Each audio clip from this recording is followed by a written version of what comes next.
বাংলাদেশ চাই, সন্ত্রাস মুক্ত বাংলাদেশ চাই, চাঁদাবাজ মুক্ত বাংলাদেশ চাই।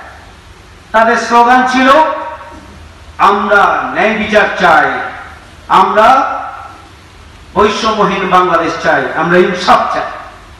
তাদের যে স্লোগান, সেই স্লোগান কাদের মাধ্যমে বাস্তবায়িত হবে?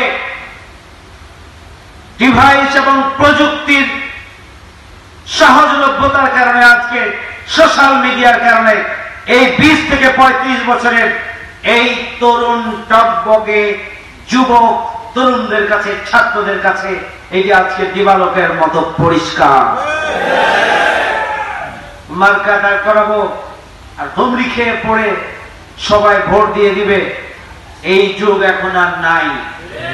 এখন জনগণের কাছে প্রত্যেকটি রাজনৈতিক দলের প্রতিদিনের আমলনামা পৌঁছে যাচ্ছে, আর তরুণ প্রজন্মের কাছে সবচেয়ে বেশি পৌঁছে যাচ্ছে।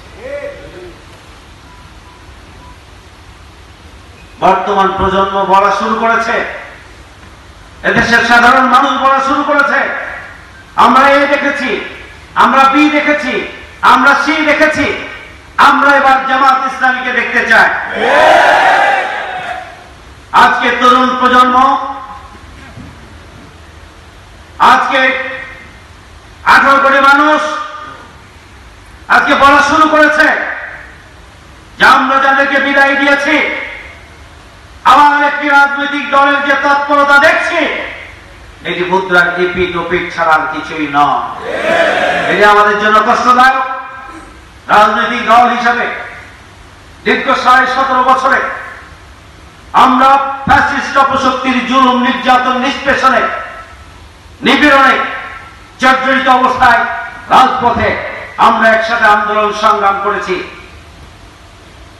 আমাদের একটি চলমান কঠিন পরিস্থিতি উত্তরণ হওয়ার পরে বাংলাদেশে রাজনৈতিক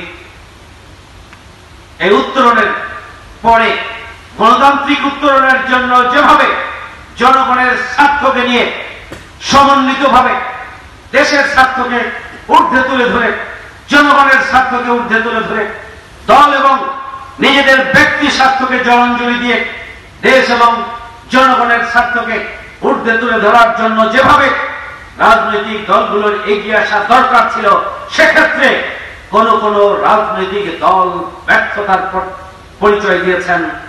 এবং তারা কারা? ডিভাইসের সুবাদে সোশ্যাল মিডিয়ার মাধ্যমে আজকে সব